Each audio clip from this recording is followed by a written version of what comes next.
Dad मला खांद्यावर घेऊन धावतायत, अँबॅसेडरमध्ये आम्ही चाललोय बसायला, आणि मागे लक्ष्मीकांत बेर्डे माझी टिंगल करतायत. आपलं इंग्रजी हिला कळणार नाही, मला तरी कुठं कळणार. मला असं खूप नेहमी वाटतं की लक्षांकल असते, लक्षांक मी लक्षांकल म्हणायचं, लक्षांकल असते तर खूप वेगळं असतं जग आज. बढिया. कारण मी एक माझ्या वडिलांकडून शिकलोय की आपण जी कुठली कलाकृती आपण जेव्हा ती मनापासून सांगतो ना, तेव्हा ती लोकांपर्यंत पोचते. ती काही असो, फॅन्टसी असो, लव्ह स्टोरी असो, anything what ever it is, जेव्हा ती तुम्ही मनापासून करता ती पोचते लोकांपर्यंत. मे महिन्याच्या सुट्टीमध्ये माझे इतर मित्र गावी जायचे त्यांच्या घरी, मी माझ्या वडिलांच्या सेटवर जायचो. आमच्या घरात स्टोरी टेलिंगची सुरुवात माझ्या आजीपासून झालेली आहे. I think because she was the original OG story teller. OG आजी. प्रत्येक आर्टिस्टच्या करिअरमध्ये अप्स अँड डाऊन्स असतात. आय थिंक माझ्या त्या करिअरमध्ये एक डाऊन होता तो 2015च्या आसपास. आय एम शुअर लोकांना वाटत असेल की महेश कोठारेंचा मुलगा, त्याला सगळं आयतं मिळालं असेल, पण जेव्हा पैसे लावायची वेळ येते तेव्हा फक्त आणि फक्त तुमचा अनुभव आणि टॅलेंट कामाला येतो. आणि छकुलामध्ये जिथे माझं गाणं होतं ना, आईचं आणि माझा छकुला माझा सोनुला, ते गाणं तिकडे शूट झालं होतं. माझ्या वडिलांची एक म्हण आहे, ते नेहमी म्हणतात, चलती गाडी में सब चढते है, रुकी हुई गाडी में कोई नहीं चढता, गाडी चालू कर. नमस्कार मंडळी, वायफळच्या या नव्या कोऱ्या भागामध्ये मी सुयोग आणि प्राची तुमचं स्वागत करत आहोत. आजच्या भागामध्ये आपल्याला भेटायला आलेला आहे, आपल्याबरोबर वायफळ गप्पा मारण्यासाठी आलेला आहे आदिनाथ कोठारे. बऱ्याच धमाल गप्पा गोष्टी आपल्या त्याच्याबरोबर झालेल्या आहेत. शालिनी स्टुडिओ असू दे कोल्हापूरमधला, तिथल्या लहानपणीच्या गमती जमती, लक्ष्मीकांत बेर्डे यांच्याबरोबरच्या गमती जमती, ते स्टोरी टेलिंग हे त्यांच्या घरात कशा प्रकारे आधीपासूनच आहे, आजी आजोबा आई बाबा, आणि ते कसं पुढे चालू आहे ह्याच्याबद्दल सुंदर गप्पा गोष्टी झालेल्या आहेत. महेशजींकडनं आदिनाथना मिळालेले काही हायलाइट्स किंवा इन्साइट्स ह्या त्यांनी आपल्याबरोबर सुद्धा शेअर केलेल्या आहेत, त्यामुळे त्याबद्दलही बोलायला खूप सुंदर वाटलेलं आहे. जरी आजचा भाग वायफळ गप्पांचा असला तरी वायफळ कलाकृतीही त्याच्यामध्ये झिरपलेली आहे. एखादी कलाकृती तयार होण्यामागे कोणती कृती असते, त्याच्यामागे काय काय गोष्टी असतात, त्याच्यामागे काय काय चॅलेंजेस असतात, या सगळ्याबद्दल आदिनाथने आपल्याबरोबर चर्चा केलेली आहे. त्यामुळे एखाद्या प्रोजेक्टची कल्पना आल्यापासून तो आपल्यापर्यंत येईस्तोवर काय काय गोष्टी होतात, या सगळ्याचा आढावा आणि त्यातल्या गमती जमती आज आपल्याला आजच्या भागात ऐकायला मिळणार आहेत. त्यामुळे आम्ही हा भाग तुम्हाला दाखवण्यासाठी खूप खूप खूप खूप उत्सुक आहोत. तो लावण्यापूर्वी वायफळला तुम्ही जर का सबस्क्राईब केलं नसेल तर सबस्क्राईब करून टाका. जसं तुम्ही आत्ता स्क्रीनवर बघू शकताय, जवळजवळ 30% लोक आहेत जे नित्यनेमाने भाग बघतायत आणि त्यांनी सबस्क्राईब पण केलं वायफळला, पण 70% अशी लोक आहेत जे बघतायत नित्यनेमाने पण त्यांनी सबस्क्राईब केलेलं नाही आहे. जर का तुम्ही त्या 70%पैकी एक असाल तर 1 सेकंद थांबा, खालती सबस्क्राईबचं बटन आहे तिकडे सबस्क्राईब करून टाका, बेल आयकन दाबून टाका, म्हणजे आम्ही जे काय तुमच्यासाठी बनवत असतो ते तुमच्यापर्यंत अबाधितरित्या पोहोचेल. गोष्ट नंबर 2 म्हणजे वायफळ पत्रव्यवहाराचा तुम्ही जर का भाग नसाल तर त्याचा लगेच भाग व्हा. त्याची ही लिंक डिस्क्रिप्शनमध्ये आहे, म्हणजे आम्ही मराठीतनं जे ईमेल्स पाठवत असतो ते तुमच्या इनबॉक्समध्ये येत राहतील. आणि तिसरी महत्त्वाची गोष्ट म्हणजे वायफळ स्पेशल सुतारफेणीचा कार्यक्रम विविध शहरात होऊ घातलेला आहे. जेव्हा मी हे रेकॉर्ड करतोय त्या दरम्यान नाशिकला 26 ऑक्टोबरला आपला कार्यक्रम होणार आहे. त्याच्या तिकिटांचे डिटेल्स खालच्या डिस्क्रिप्शनमध्ये आपण लिहिलेले आहेत. जर का तुम्ही नाशिकचे नसाल तर काहीच हरकत नाही, हा भाग तुम्ही जेव्हाही बघत असाल तेव्हा त्या लिंकवर जा, तिकडे तुम्हाला येऊ घातलेल्या कार्यक्रमाची माहिती मिळतच राहील. एवढं बोलतो आणि सुरुवात करतो आजच्या या वायफळ गप्पांच्या कार्यक्रमाला with none other than Adinath Kothare. Let's go. So Adinath, मी अरे तुरे केलं चालणार आहे प्लीज यार. मला अरे तुरेच केलेलं आवडतं. इनफॅक्ट मला ते अहोजवळ is the most uncomfortable way of communication. ते कम्युनिकेशन होतच नाही, it's like a wall. That is true. मला ते आय हेट दादा आणि सर, आदी दादा. Hate it. And we are almost the same age, so please.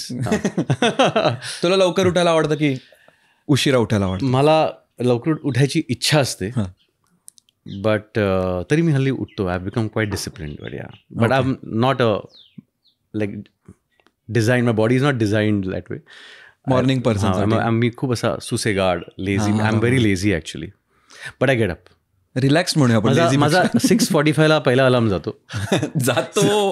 क्या बात आहे. तो स्नूज करत करत 7:30 होतात. सो या 7:30 म्हणजे तरी बरं चांगलंच आहे, म्हणजे 7:30 वगैरे. हा ना, not bad. What morning routine काय तुझं युजली? उठल्या I have my smoothie and I hit the gym. स्मूदीमध्ये काय काय असतं? स्मूदीमध्ये कारण आम्ही पण आता जरा फिटनेसमध्ये. आय पुट सत्तू, अरे ड्रायफ्रुट्स, ओट मिल्क अवॉइड करतो मी. हां. अँड या बेसिक सब्जा बिब्जा types, healthy stuff, just to give me energy to work out. Then I hit the gym, come back, have a nice breakfast, and then I'm set for the day. Nice. आणि सगळे असं गाणी वगैरे ऐकायची का? Coffee पिताना काय लावतोस किंवा असं काय झोन असतो की वेळच नाही त्याला? असं काय ना, but I love my coffee. पण आय लाईक टू, मी कॉफीसाठी वेळ काढतो. मी आत्ता बघितलं, मी इथे आलो आहे तर हा खूप मोठा कॉफी लवर आहे. म्हणजे I thought I was a coffee lover, but हा नेक्स्ट लेवलला. त्याचा OCD पण आहे. म्हणजे तो एक अर्धा तास कॉफी बनवत होता माझ्यासाठी. But it was very cool. खूप काय काय शिकलो मी याच्याकडून आता, कॉफी कशी बनवायची. सो मला काय बोलस, त्याला 3 महत्वाच्या गोष्टी असतात कॉफीसाठी. अरे रिव्हिजन लगेच. Patience is the number 1. मग काय दुसरं? टाइम. पेशन्स, टाइम, वेट म्हणजे वजन, वेइंग स्केल वाला, आणि टेम्परेचर, तापमान. I think it's like life philosophy. हो. Making coffee and prepping for life. खरंय, तेच आहे. पाणी उकळायचं. सो लवकर उठायला आवडतं आणि हे सगळं करायला आवडत आहे. लहानपणी कुठच्या शाळेत जात असतो? म्हणजे शाळा कुठची होती बेसिकली? Scottish, Bombay Scottish. आम्ही तेव्हा दादरला राहायचो आणि बॉम्बे स्कॉटिश माहीमला वॉज माय स्कूल. इंग्रजी माध्यम होतं ना ते? बरोबर. English medium. माझा खूप प्रॉब्लेम झाला होता जेव्हा मी ह्या क्षेत्रात आलो, पदार्पण केलं. म्हणजे बालकलाकार असताना मी एक फिल्म केली होती माझा शगुला, बट तेव्हा मी 1 वर्षाचा होतो. 94. Just revealed your age anyways. पण माझा प्रॉब्लेम झाला होता बिकॉज मी जेव्हा जस्ट नट म्हणून एक म्हणजे वयात आल्यावरती, म्हणजे माझा पहिला सिनेमा मी केला वेड लावी जीवा इन 2010.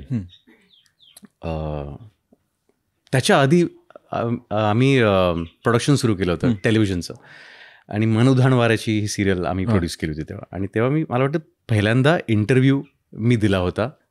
फर्स्ट टाईम मराठीतला इंटरव्ह्यू मी तेव्हा दिला होता, आणि इतका वाईट होतो मी. मला एक अख्खं वाक्य मराठीत बोलता येत नव्हतं. प्रॉब्लेम जेन्युइन होता. म्हणजे बिकॉज मुंबईत राहणाऱ्या, म्हणजे आता मी मुंबईत बॉम्बे स्कॉटिश, मग माझे जे मित्र होते ते मॅक्झिमम नॉन मराठी मित्र होते तेव्हा, बिल्डिंगमध्ये किंवा शाळेत, आणि घरी पण वडिलांबरोबर माझं जास्त संवाद इंग्लिशमध्ये. मुंबईत राहणाऱ्या लोकांचा मेन प्रॉब्लेम किंवा प्रॉब्लेम नाही, it is the way of life. आपण एका वाक्यात 3 भाषांचा उपयोग करतो. खरं. क्या कर रहा है, चल ना यार, लेट्स गो. खरं.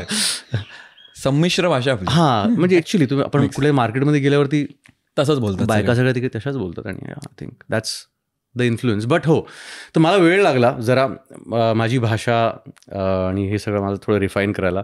रादर मी जेव्हा माझं पहिलं नाटक केलं, All the Best, that was a turning point in my life. Not just as an artist but as a human being, everything, discipline, सगळ्याच गोष्टी. थिएटर केल्यावरती एक मला वाटतं 360 डिग्रीज माझ्या लाईफमध्ये बदल घडला असं मला जाणवतं. राईट. आज पण शाळेदरम्यान तुला हे सगळं करायचं होतं असं वाटत होतं? कारण ऑफकोर्स घरात वातावरण तर होतं ह्याचं सगळं, आजूबाजू प्रोडक्शन चालू आहे, बाबांचं काम. मला ऑलवेज, मी जेव्हा वयात येत होतो तेव्हा I think my father was, माझे बाबा दिग्दर्शन क्षेत्रात ते खूप कामं करत होते, आणि ते मी जवळून बघत होतो. आणि आमच्या घरी प्रत्येक फिल्मचं shooting use to be a family picnic. म्हणजे एरवी म्हणजे आमच्या घरी जे वातावरण आहे, अजिबात काही फिल्मी असं नाही आहे. म्हणजे we have always been and always will be typical middle class family. पण फरक एवढाच आहे आमच्यात की म्हणजे माझ्या लहानपणी फरक एवढाच होता की मे महिन्याच्या सुट्टीमध्ये माझे इतर मित्र गावी जायचे त्यांच्या घरी, मी माझ्या वडिलांच्या सेटवर जायचो सुट्टी, शालिनी स्टुडिओला, कोल्हापूरला, जयप्रभा. तर माझं सगळं बालपण तिकडे गेलं आहे, बागडण्यात. तिकडे जाऊन मी काय असं फिल्म रिलेटेड असं काही नव्हतं, मी तिकडे टाइमपास करायचो जाऊन.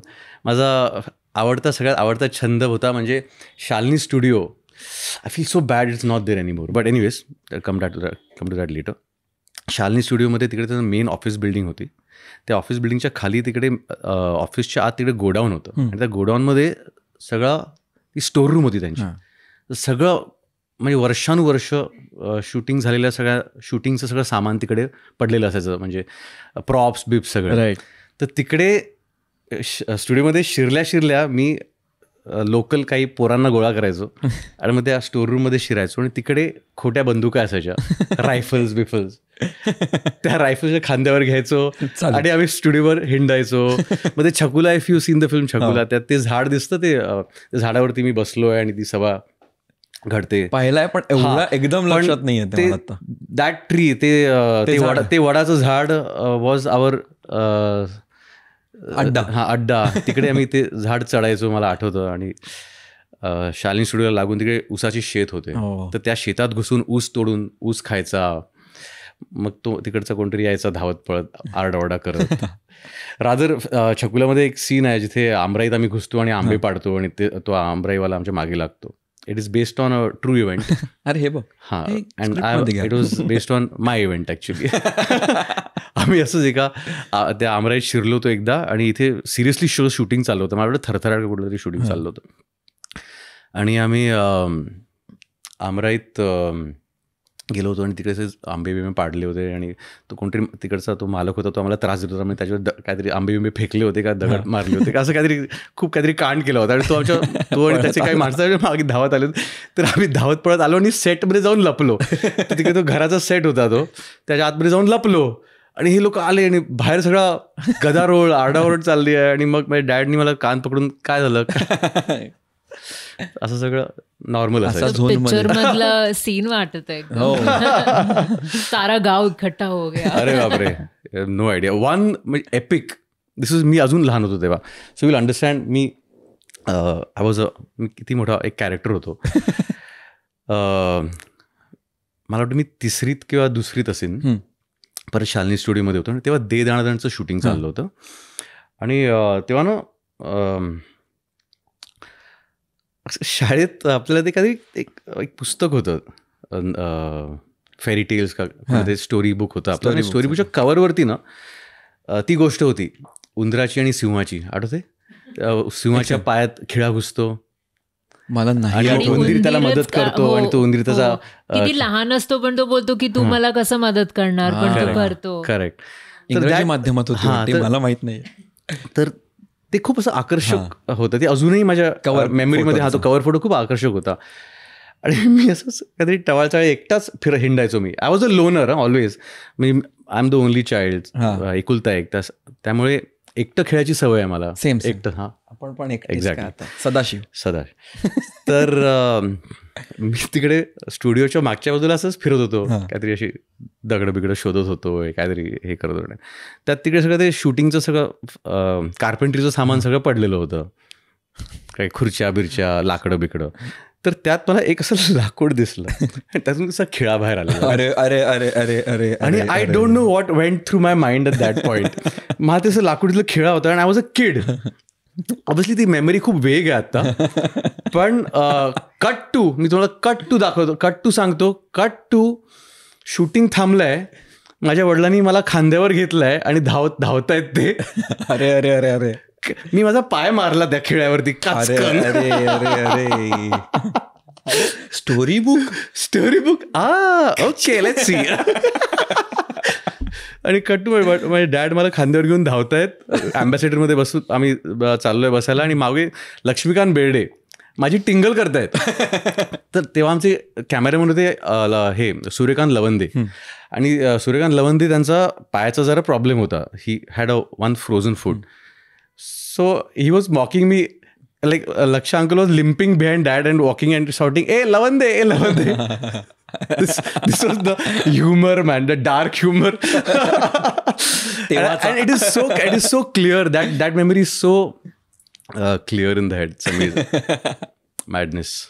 असे कोल्हापूरमध्ये जाम. अरे खूप. मी I think I grow up in that studio यार, शालिनी स्टुडिओमध्ये. मी पहिली बाईक चालवायला शिकलो.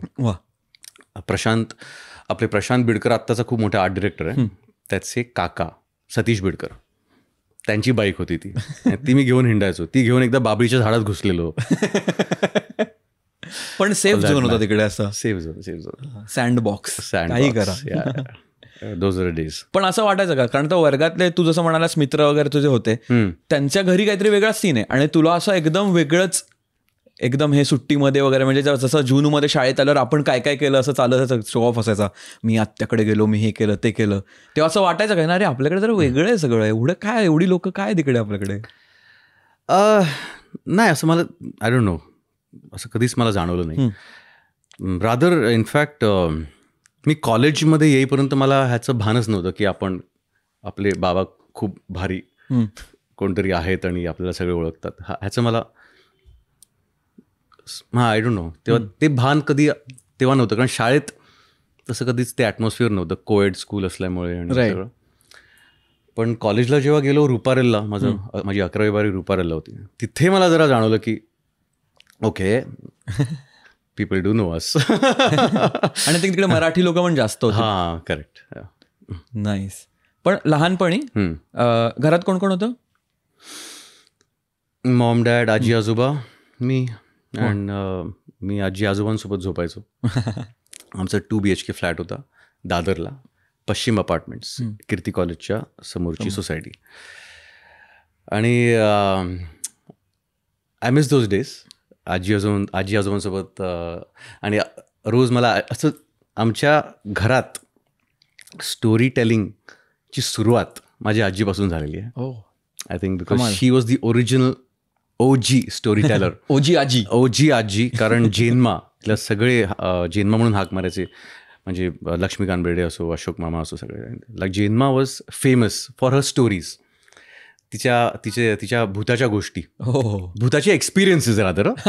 ती ज्या पद्धतीने गोष्टी रंगून सांगायची, एकदा तिला असं मुंडकं नसलेलं एक भूत तिला भेटलं होतं. म्हणजे my dad was a child actor, तेव्हा ती कुठेतरी गुजरातला शूटिंगला गेले होते आणि डॅड लहान होते तेव्हा ते बाजूला झोपले होते आणि ती होती एका बेडवर, आणि अचानक त्या रूममध्ये हॉटेलच्या एक असं मुंडकं नसलेलं एक भूत आलं होतं. आणि ती ज्या कन्व्हिक्शनने हे सगळं सांगायची ना, म्हणजे माझं 80% इमॅजिनेशन आज, म्हणजे काही लोकांचे इन्फ्लुएन्सर्स पुस्तकं असतात, सिनेमे असतात, माझी आजी आहे आणि अर्थात माझे डॅड पण आहेत, बट ते सगळे संस्कार आहेत मला वाटतं आमच्यावर. ॲब्सोल्युटली. आजीचं स्टोरी टेलिंग आणि आजोबांचं काय आवडायचं? दोघंही. म्हणजे एक रुटीन असायचं आमचं, म्हणजे लहान असताना, शाळेत असताना आजी आजोबाच्या मध्ये मी झोपायचो. मला आधी मी त्यांना सांगायचो मला घट्ट कुशीत घ्या, तर दोघे मला असे कुशीत घ्यायचे आणि पांघरून असं पाय बी कव्हर करून, आणि आता सांग गोष्ट. So then you are safe and protected. Right. आणि मी भूताची गोष्ट ऐकायचो. म्हणजे भीती पण वाटते, पण हवे पण. And same is Jija. She loves horror stories. आणि आमचं एक रुटीन असतं, मी जिथे कुठे असेन, मी शूटिंगला असेन, बाहेर असेन, 8:30-9ला तिचा फोन येतो किंवा मी तिला फोन करतो आणि ती झोपताना मी तिला भूताची गोष्ट सांगतो. आणि आम्ही डिसाईड करतो की त्याची इंटेन्सिटी किती असावी भूताची गोष्ट, म्हणजे खूप स्कॅरी का मीडियम स्कॅरी, तसं आम्ही डिसाईड करतो. नाईस. म्हणजे आजीकडनं आलेली जी आपली परंपरा आहे ती पुढे गेली पाहिजे. ॲब्सोल्युटली. लहानपणी डोक्यात बसलेल्या, म्हणजे ग्रास्प केलेल्या आणि एकदम लक्षात राहिलेल्या बाबांच्या कोणत्या सवयी आहेत क्रिएटिव्हिटी आणि क्रिएटिव्ह फील्डशी निगडीत? सवयी किंवा काय काय असतात, वाचतच आहेत किंवा एक्सप्लोर करतायत गोष्टी, लिहितायत असं काही, किंवा डिस्कस करतायत दरवेळी? आय थिंक म्हणजे वडिलांची नरेशनची जी स्टाईल होती ना, ती खूप फेमस आहे. And people use to talk, and even today, की महेशजी जे नरेशन देतात, the way my father narrates, ज्या पद्धतीने ते गोष्ट नरेट करतात, स्क्रीन प्ले नरेट करतात, ते अख्खा सिनेमा डोळ्यासमोर उभा राहतो तुमच्या. With BGM, with BGM he narrates. So I have always loved that story telling power that he possesses, and I think I've also aspired somewhere to always be able to tell a story. मला वाटतं तिथून ते सांगून आमच्या नसानसातच आहे ते. आजी, dad, ते माझ्यापर्यंत ते आलेलं आहे, जिजापर्यंत पण आहे आता. Jija also is, she loves telling stories. ती आत्ता मुंजा बघून आली तर त्या मुंजाचा आवाज बिवाज काढते. She is 6 years old. But डॅडची स्टोरी टेलिंगची स्टाईल जी होती ना, तर मी जेव्हा केव्हा माझी काही गोष्ट नरेट करतो आणि मला जेव्हा एक कॉम्प्लिमेंट येते की वा काय सुंदर गोष्ट सांगितलीस, मला खूप भारी वाटतं. I think that gives me it's very validating. It gives me a high as an artist also की आपण सांगितलेली गोष्ट लोकांपर्यंत पोचते, ती त्यांना आवडते आहे. त्याच्यासारखं फिलिंग नाही आहे.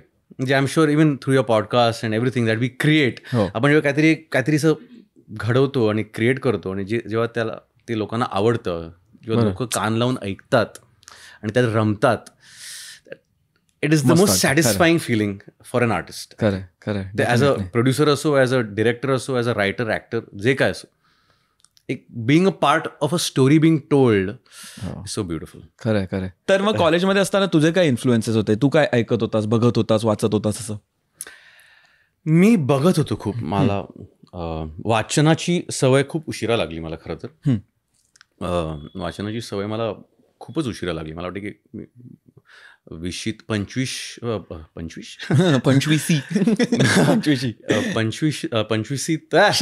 बरोबर. मी पण इन माय 20s साधारणपणे इन माय 20s मला वाटतं की मला वाचनाची गोडी लागली. त्याआधी मी खूप सिनेमे बघायचो आणि दर आठवड्याला थिएटरमध्ये जाऊन फिल्म, आणि माझा इन्फ्लुएन्स काय होता.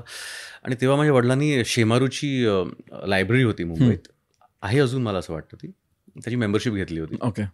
आणि मी 9वीत का 8वीत असताना आम्ही फर्स्ट टाईम आमच्या घरी होम थिएटर सिस्टीम आम्ही लावली होती. So I was excited. आणि ते हे शेमारूकडे त्यांचं इतकं मोठं भंडार होतं असेल. तिथून मी खूप काय जुने सिनेमे मागवायचो आणि बघायचो. But obviously the standard Indian म्हणजे जनरेशनचे सिनेमा की इंटरनॅशनल? पण इंटरनॅशनल आणि भारतातले. म्हणजे माझे आवडते फिल्म मेकर्स अर्थात Spielberg, Raj Kapoor, V Shantaram, Scorsese, Tarantino. These are stable diet.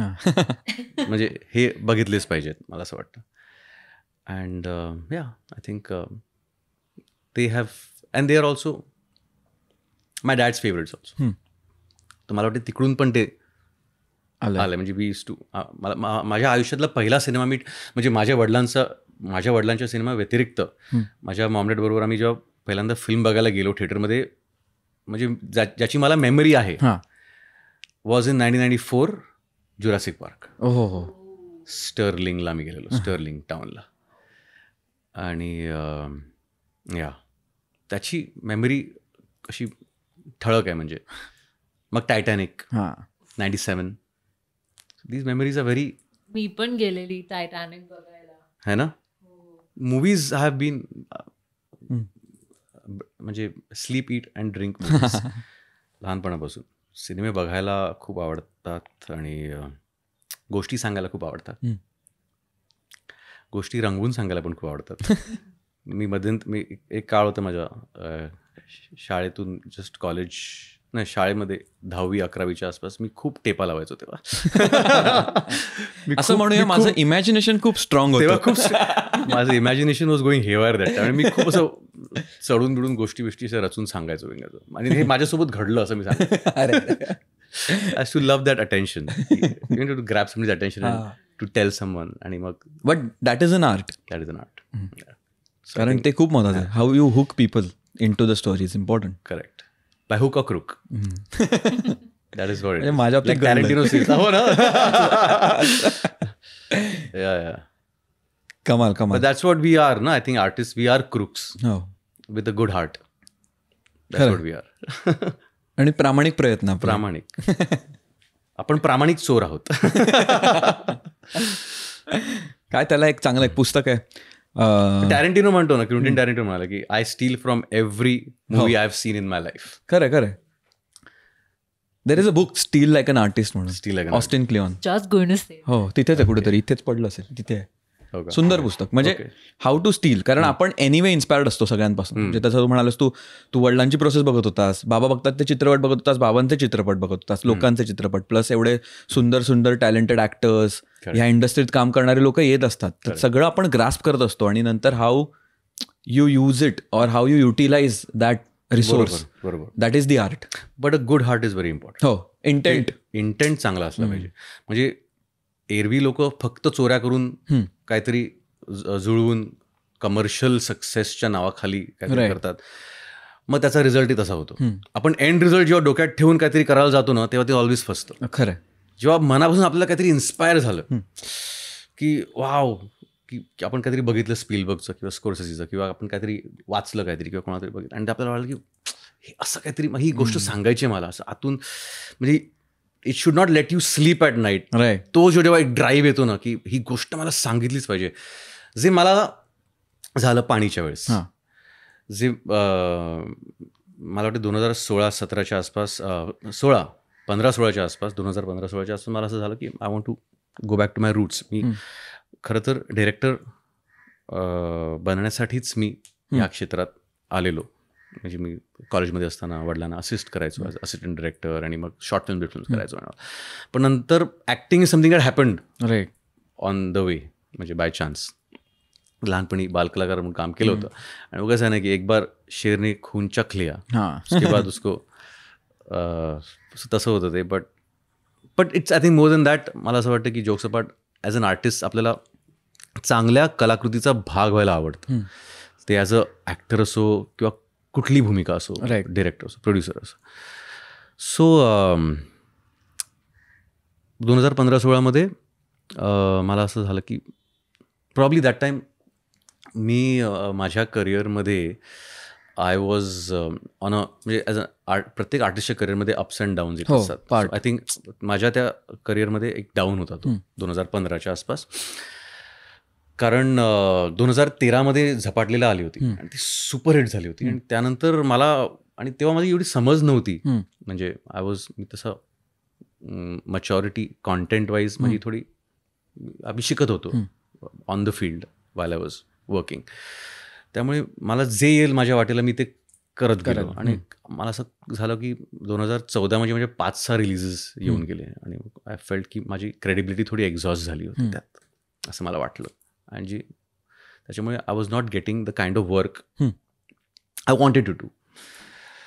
So माझं असं झालं होतं की मी काय करतो आहे, मी ॲक्टिंग, मी नट म्हणून बरोबर माध्यम निवडलं आहे का, शुड आय गो बॅक, काहीतरी शिकू का परत जाऊन, हे माझा प्रोसेस चालू होती. घरी पण विचारत होता मी कॉपीरायटिंगचा कोर्स करू का, मी ऑलमोस्ट ॲडमिशन घेणार होतो एका इन्स्टिट्यूटमध्ये. पण माझं असं झालं नंतर की मी असं काय करतो आहे, मी what am I doing, I came here to direct, to tell stories. So I think I should go back to my roots and figure out. आणि मग मी विचार सुरू केला की मला काय गोष्ट सांगायची, अशी कुठली गोष्ट आहे. कारण मी एक माझ्या वडिलांकडून शिकलो आहे की आपण जी कुठली कलाकृती आपण जेव्हा ती मनापासून सांगतो ना, तेव्हा ती लोकांपर्यंत पोचते. ती काही असो, फॅन्टसी असो, लव्ह स्टोरी असो, anything, what ever it is, may be a song, may be anything, may be a cup of coffee also. जेव्हा ती तुम्ही मनापासून करता ती पोचते लोकांपर्यंत. सो मी माझा शोध सुरू झाला की मी काय करू, मी कुठली गोष्ट सांगू. मी असा विचार केला की कुठला विषय आहे जो माझ्या हृदयाच्या खूप जवळ आहे. तो अर्थात होता, मला असं वाटलं तेव्हा, जो आजही आहे, पाण्याची टंचाई. एक ग्लोबल इश्यू आहे आणि त्यावर अजूनपर्यंत काही असं आलेलं नव्हतं. आणि मी रिसर्च सुरू केला, आणि मग रिसर्च करता करता मला सत्यमेव जयते, आमिर खानची सिरीज होती, त्यात वॉटरवरचा एक एपिसोड होता, तो मी पुन्हा बघितला. त्यात मला एक इंटरव्ह्यू सापडला एका माणसाचा, तो म्हणजे हनुमंत केंद्रे. नागदरवाडी एक छोटंसं गाव नांदेड जिल्ह्यातलं, तिकडे कोणी आपल्या मुलीला देत नव्हतं लग्नात, किंवा तिकडे मुलांची लग्नच व्हायची नाहीत. का तर कारण तिकडे लोकांना 4-4, 5-5 किलोमीटर चालत जावं लागायचं पाणी आणायला. आणि ते हनुमंत केंद्रे हा एक सामान्य माणूस, त्या गावातला गरीब माणूस, त्याची एंगेजमेंट झाली एका मुलीबरोबर, ती नांदेडच्या आसपासची होती.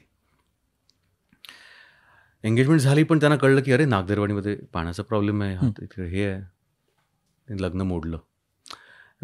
हनुमंत केंद्रे वॉज शॅटर्ड.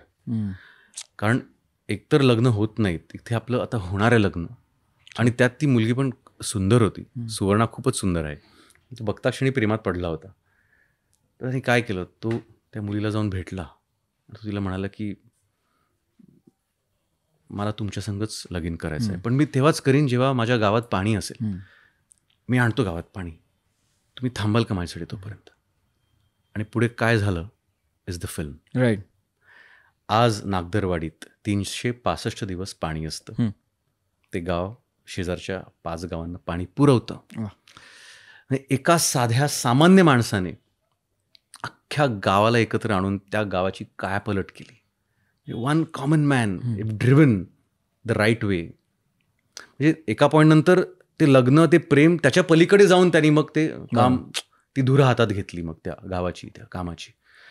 आणि मला वाटतं की जर एक साधा सामान्य माणूस एका गावातलं हे करू शकतो, तर मग आपण जर सगळ्यांनी ठरवलं तर आपण काय काय करू शकतो, बदलू शकतो.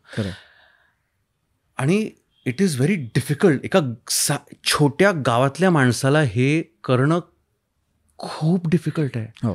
कारण हा विचार डोक्यात येणं की मी काहीतरी करू शकतो. होप आणि आशा किंवा एक इच्छा ही एक लक्झरी आहे. ही आपल्या शहरातल्या लोकांना ती सहज येते. कारण आपले आईवडील आपल्याला सांगतात, तू मोठं काहीतरी, तू मोठा होणार आहेस, मेहनत कर म्हणजे मोठा होशील, मेहनत कर मोठा होशील. हे आपल्याला संस्कार घडले आहेत लहानपणापासून. हे मला कसं कळलं तर माझी जेव्हा ही गोष्ट सापडली हनुमान केंद्रेची, मी तिकडे जाऊन त्याला भेटलो, जाऊन हनुमान केंद्राला, आणि मी त्याला सांगितलं की सगळं त्यांनी मला सांगितलं त्यांनी कसं गावात केलं. तर मग मी म्हणालो की मग तुमचं हे बघून बाजूच्या गावांनी पण हे सगळं केलं का. हो, काही गावांनी केलं पण काही नाही. आमचं शेजारचंच गाव आहे घुगेवाडी. घुगेवाडीमध्ये अजूनही तशी परिस्थिती आहे. तो म्हणाला ते आजही तिकडे फार बदल नाही घडला आहे तिकडे. तर मी त्यांना विचारलं की का, पण त्यांना गावात का बदल आणायचा नाही आहे. तुम्ही चला माझ्यासंग, मी तुम्हाला दाखवतो. मग त्यांनी ते मला घेऊन गेले घुगेवाडीला, आणि तिकडे त्यांनी एक छोटीशी सभा बोलवली गावकऱ्यांची. आणि ते म्हणाले की तुम्ही तुमचे जे प्रश्न आहेत ना विचारा त्या गावकऱ्यांना. तर मी त्यांना विचारलं की हनुमान केंद्रेने त्यांच्या गावात नागदरवाडीमध्ये हे सगळं पाणी आणलं, तर ही सगळी मेहनत घेतली, त्या गावाला एकत्र आणलं, तुम्हाला नाही वाटत का, तुम्हाला एकाला इंडिव्हिज्युअली मी विचारलं लोकांना की तुला नाही वाटत का तू करू शकतोस तुझ्या गावामध्ये पाणी आणू शकतोस, तुम्ही सगळे एकत्र येऊन. तर त्याच्यासाठी ते खूपच अशक्य स्वप्न होतं ते, की आपल्या बरोबर काहीतरी चांगलं होऊ शकतं. ह्याची शक्तीच नव्हती त्यांच्याकडे विचार करायची. राईट. पद्धतच नव्हती, शक्तीच नव्हती. मी दे हॅव द स्ट्रेंथ. मी का, म्हणजे तुम्हाला नाही वाटत का. नाही साहेब, ते कसं होणार. मागच्या वर्षी इथे ते गव्हर्नमेंटवाल्यांनी काहीतरी विहीर खणली इकडे. सो काहीतरी गव्हर्नमेंटनी तेव्हा विहीर बांधली होती काही वर्षांपूर्वी, तिकडे काही पाणी लागलंच नाही, चुकीच्या ठिकाणी काहीतरी विहीर बांधली त्यांनी. सो ते एक काहीतरी नेगेटिव्ह एक्सपिरियन्स त्यांना आला, त्यामुळे दे गेव अप, की त्यांना वाटलं की त्यांना जमत नाही तर आम्ही कोण आहोत. तर ते मॉरल, आणि हे इतकं एज्युकेशन नाही, पैसा नाही, राहण्याची सोय नाही चांगली, रोजगार, दर वर्षातून 7-8 महिने ते भटकत असतात मजुरी करत. तर अशा परिस्थितीत वाढणारी माणसं, त्यांना किती कठीण आहे त्या भागातल्या माणसांना असा विचार करणं की मी हे करीन. राईट. पण त्या माणसांनी, त्यातल्या एका माणसांनी हा पराक्रम केला, आणि ही गोष्ट मला वाटली की जगभरात सगळ्यांना सांगितलीच पाहिजे यार आपण. मग तिथून मी हा प्रवास सुरू केला पाणी या चित्रपटाचा. मस्त. आणि हा डिरेक्टोरियल डेब्यू. तर मग मला जसं म्हणालास, तू एक्सप्लोअर करत होतास कोणत्या गोष्टी आहेत, त्याच्यात तुला ही गोष्ट सापडली. आता मला थोडं बिहाइंड द सीन ऐकायला आवडेल की ती गोष्ट तुला मिळाली, तू त्या गावात जाऊन आलास, तुला वाटलं की आहे ह्याच्यात एक हा संदेश, जसं म्हणालास तुला जगभर पोचवायचा आहे. तर त्याच्या पुढे कशा स्टेप्स अलाईन होतात, कारण त्या आम्हाला माहिती नसतात बरेचदा. तर मग त्याची रायटर्स रूम कशी होते, मग ती एक गोष्ट बसवली कशी जाते. तर मी गोष्ट सांग असं नाही म्हणणार, पण ती काय आहे प्रोसेस, आणि तो कसा आहे प्रवास. आत्ता आमचा सिनेमा अनाऊन्स झाला 18 ऑक्टोबरला मागच्या महिन्यात. तेव्हा एक आम्ही कार्यक्रम ठेवला होता मुंबईत, तिकडे हनुमान केंद्रेनं आम्ही बोलवलं. ते आले आणि त्यांनी मला घट्ट मिठी मारली, आणि त्याच्या डोळ्यात पाणी होतं, त्यांच्या खांद्यावर हात ठेवला आणि म्हणाले की आम्हाला आमच्या गावात पाणी आणायला जेवढा स्ट्रगल करावा लागला तेवढाच तुम्हाला ही फिल्म बनवताना लागलाय. अँड माझे पण डोळेच भरून आले त्या क्षणी. कारण मला वाटतं की हा 6-7 वर्षांचा प्रवास होता माझ्यासाठी. राईट फ्रॉम रिसर्च करणं. नितीन दीक्षित माझा खूप जवळचा मित्र आणि आता तो माझ्या मोठ्या भावासारखा आहे. म्हणजे माझ्या एका मोठ्या भावासारखा तो माझ्या खांद्याला खांदा लावून तो उभा राहिला या सिनेमात. तो स्वतः एक खूप मोठा फिल्म मेकर आहे. पण त्यांनी सगळं बाजूला ठेवून त्याला गोष्ट आवडली आणि तो म्हणाला की तुझ्यासाठी मी करेन. आणि त्यांनी हा सिनेमा लिहिला माझ्यासाठी. आणि माझ्यासोबत तो सेटवरती पण होता ॲज अ क्रिएटिव्ह. कारण मी जेव्हा कॅमेरासमोर असेल तेव्हा मला कोणतरी हवं होतं की कॅमेरा मागे, कारण माझा पहिलाच सिनेमा आहे आणि त्यात अजिबात ते सगळ्याच मोठा स्ट्रगल होता. एनिवेज बट नितीन आणि मी आम्ही स्क्रिप्ट डेव्हलप करायला आम्ही घेतली. नितीन लिहित होता. बरं, मग स्क्रिप्ट लिहून झाली 1.5 वर्षात. आमचं एक 5-6 ड्राफ्ट झाले. आता फायनान्सर शोधायचं आहे. आणि तो फायनान्सर शोधण्याचा प्रवास माझा 2 वर्षांचा होता. 2 वर्ष मी प्रोड्युसर शोधत होतो. स्क्रिप्ट घेऊन भटकत होतो मी. सगळ्यांना स्क्रिप्ट आवडत होती, पण एका नवोदित दिग्दर्शकावर पैसे लावणं सगळ्यांना थोडे कोल्ड फीट व्हायचे. म्हणजे आय एम शुअर लोकांना वाटत असेल की महेश कोठारेंचा मुलगा, त्याला सगळं आयतं मिळालं असेल. पण जेव्हा पैसे लावायची वेळ येते तेव्हा फक्त आणि फक्त तुमचा अनुभव आणि टॅलेंट कामाला येतं. तेव्हा तुमचं आडनाव किंवा काहीही दुसरं कामाला येत नाही. आणि त्यासाठी मला खूप फिरावं लागलं. खूप मेहनत घ्यावी लागली. मग मध्ये मी एक शॉर्ट फिल्म बनवली त्या दरम्यान, पर्स्पेक्टिव्ह नावाची, जी लोकमत ह्यांनी प्रोड्यूस केली होती. ऋषी दरडा आणि हेमंत जैन. आणि त्याला खूप बक्षिसं मिळाली. आणि ती short film became my show reel as a director. आणि आधी एका खूप मोठ्या व्यक्तीकडे गेलो होतो ही फिल्म. त्यांनी स्क्रिप्ट ऐकली पण त्याच्याकडून काही येत नव्हतं. हो नाही काही. आणि 6 महिने त्यातच गेले माझे. मी म्हणालो की ह्याला काही अर्थ नाही. आणि मला हा सिनेमा त्या म्हणजे तो तिकडचा दुष्काळ आणि तो सगळा रखरखीतपणा, तर मला तो मे महिन्यातच शूट करायचं होतं. तर माझं 1 वर्ष तसं त्यात निघून गेलं. मग मी एका मोठ्या स्टुडिओकडे गेलो. त्यांना मी ऐकवली. त्यांना पण खूप आवडली. त्यांनी 5-6 वेळा माझी स्क्रिप्ट ऐकली. म्हणजे सगळ्या टीम मेंबर्सना ऐकवली. आणि ह्यात एक 7-8 महिने गेले. पण बरं, हे प्रेझेंटेशन माझं जे होतं त्यात हनुमान केंद्रीची भूमिका मला करायची इच्छा होती म्हणून माझा चेहरा होता तिकडे त्या इतर पण ऑप्शन्स होते, पण मी माझा चेहरा ठेवला होता. पण प्रायोरिटी मला हे डिरेक्ट करायचं आहे. बरं, ही गोष्ट सांगायची आहे मला, तर ती प्रायोरिटी होती. पण ह्या दोन्ही इच्छा माझ्या बघून आधी पहिला निर्माता जो होता तो घाबरलाच. पण मला कळलं की बाबा हे असं नाही होणार आहे. आपल्याला दोन्ही नाही करता येणार. राईट. आपल्याला इधर ॲक्टिंग करता येईल किंवा डिरेक्शन करता येईल. तर मला असं वाटतं माझ्यासाठी जास्त महत्त्वाचं दिग्दर्शन आहे. ही मला गोष्ट स्वतःहून सांगायची आहे. तर मी सेकंड टाईम मी थोडं ते बॅकफुटवर ठेवलं होतं. पण परत त्या स्टुडिओनी पण त्यांना कोल्ड फीट आले, कारण हा करेल की नाही, स्क्रिप्ट चांगली आहे पण ह्याला जमेल की नाही, तर तू बनव आधी, मग आम्ही जॉईन होतो तुला. तर हे सगळं असं ते सांगत होते. You make the film then will join you. But that doesn't help. आणि असं करता करता एक दिवस माझा एक मित्र आहे, म्हणजे माझ्या MBA नंतर मी वॉक वॉटर मीडियामध्ये प्रितीश नंदीकडे होतो काम करत. मग त्यानंतर मी वॉक वॉटर मीडिया मनमोहन शेट्टीकडे काम करत होतो. तिकडे आम्ही दोघं एकत्र काम करत होतो एका डिपार्टमेंटमध्ये. नीरज उधवानी, तो एक खूप मोठा डिरेक्टर आहे आता. बन मस्का फिल्म त्यांनी केली होती मनीषा कोइराला बरोबर. आणि मेरे डॅड की Maruti, he was a writer of that. त्यांनी मला फोन केला एक दिवस की अरे आधी तू स्क्रिप्ट कुछ तू डेव्हलप कर रहा है ना. So I had a meeting with Priyanka Chopra's team. Rashmi Kulkarni तिकडे क्रिएटिव्ह प्रोड्युसर होती. तर they are looking for a Marathi script. तुझी आयडिया मी त्यांना सांगितली, तर तू जाऊन भेट त्यांना. अरे थँक्स यार, ठीक आहे. तर मी जाऊन भेटलो रश्मीला आणि रश्मीला मी ऐकवली गोष्ट. मग रीडिंग ठेवलं आम्ही. मग मधू चोप्रा, रश्मी, प्रियंका चोप्रा सगळ्यांनी स्क्रिप्ट ऐकली. सगळ्यांना आवडली. आणि आता तरी पण ते सगळं आता कास्टिंग काय करणार, काय होणार, सगळं ते चाललं होतं. आणि मी तेव्हा प्रेझेंटेशनमध्ये काहीच माझा चेहरा काही ठेवला नव्हता. तर मी फक्त की बघूया आपण, विल फिगर आउट. राईट. तर रश्मीच मला बोलली समोरून की तूच का नाही करत. मला वाटलं की अँड त्यांनीच माझ्यावर इतका विश्वास ठेवला, त्यामुळे ते मला माझं धाडस झालं की आपण हे शिवधनुष्य उचलूया. राईट. आणि मग तिथून मग त्यातही काही 3-4 महिने गेले करतायत की नाही. आता हे 4थं वर्ष होतं सिनेमाला घेऊन, आणि आता त्यांना स्क्रिप्ट आवडली होती, सगळं होतं. मीनवाईल तू बाकीचे प्रोजेक्ट्स आणि हे सगळ्याचा बॅलन्स ठेवत होतास. नाही, तेव्हा मी दुसरं काही करत नव्हतो. ओके. मी फक्त आणि फक्त हे करत होतो तेव्हा. म्हणजे 2016 पासून मी म्हणजे आमचं प्रोडक्शन हाऊस, आमचे शोज तेव्हा आमची काही मालिका येऊन गेली होती. गणपती बाप्पा, विठू माऊली, ह्या सगळ्या मालिका होत्या. त्याचं मी हे प्रोडक्शन सांभाळत होतो. पण माझा सगळा फोकस ह्या सिनेमावरती होता.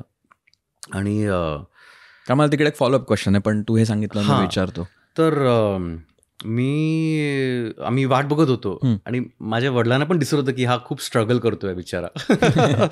काहीतरी पैसे गोळा करायचा प्रयत्न करतोय, सेटअप करायचा प्रयत्न करतोय, त्याला अजून त्याच्यावर कोणी विश्वास ठेवत नाहीये. आणि परत आता जानेवारी आला होता, आणि मला काही करून ह्या मे महिन्यात किंवा त्या मे महिन्यात मला शूट करायचीच होती. नाही तर आय मिस द बस. तसं होतं ते आता की अभि इस पार या उस पार. तर माझे डॅड बोलले की काय होतंय तुझं, काय जमतंय का. कारण एक तर आहे की पैसे उचलून सिनेमे बनवणं तो जमाना गेला आहे आजचा. कारण आजच्या काळात सिनेमे बनवणं ही खूप रिस्की आहे आज.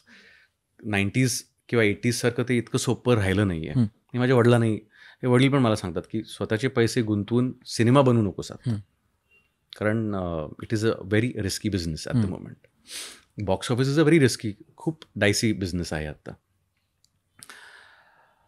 आणि त्यामुळे म्हणून मी शोधत होतो निर्माता. बरोबर. आणि आयडियली एक चांगला स्ट्रॉंग स्टुडिओ शोधत होतो. आणि आता प्रियंका चोप्रानी ह्यांना आवडली होती, पण त्यांच्याकडून अजून ग्रीन लाईट मिळत नव्हता. मला वाटतं नोव्हेंबरमध्ये त्यांना आवडली होती स्क्रिप्ट, सगळं झालं होतं. आणि आता जॅन आला होता, आणि जॅन नाही फेब आला होता, आता फेब्रुवारी आला होता. आणि आता मला इकडे प्री प्रोडक्शन करायला पण 2च महिने उरले होते. मला मेमध्ये शूट करायची. आयडियली मे महिन्यात तर खूप टेम्परेचर वाढतं, म्हणून आयडियली मार्चमध्ये सुरू करायला पाहिजे खरं तर, मार्च एप्रिलमध्ये. आणि मला कळत नव्हतं मी काय करू. आणि डॅड सांगत होते आपण घेऊया का काहीतरी, आपण लोन बिन घेऊन आपण करायचं का.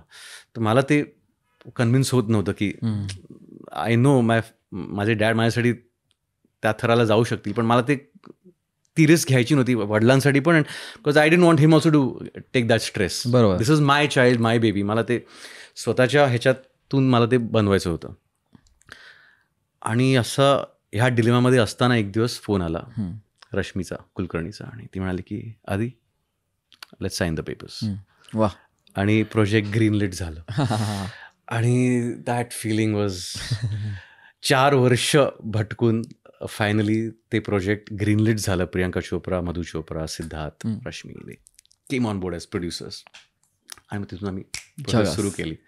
मला काय विचारत होतं, आता 4 वर्ष तू म्हणालास की हे सगळं गॅदरिंग चाललेलं की हे पाहिजे कन्व्हिन्स करायचं. There is lot of patience. Waiting time खूप आहे, कॉफी सारखा वेटिंग टाइम त्याच्यात खूप आहे की आपल्या हातात नाही आहे. आपण फक्त थांबून कॅन प्रेयर्स कधी होईल ते होईल.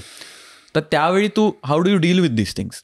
कारण तुला आतून माहिती आहे की हे वर्क होणार आहे, that's why you are convincing.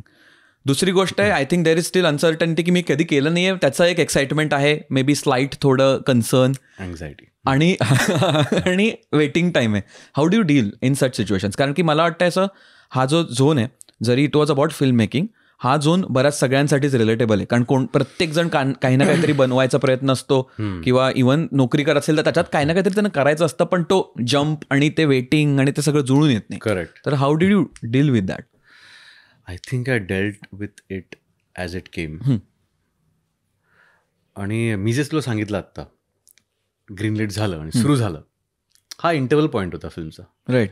Climax picture अभी बाकी आहे. आणि the climax was very very dark.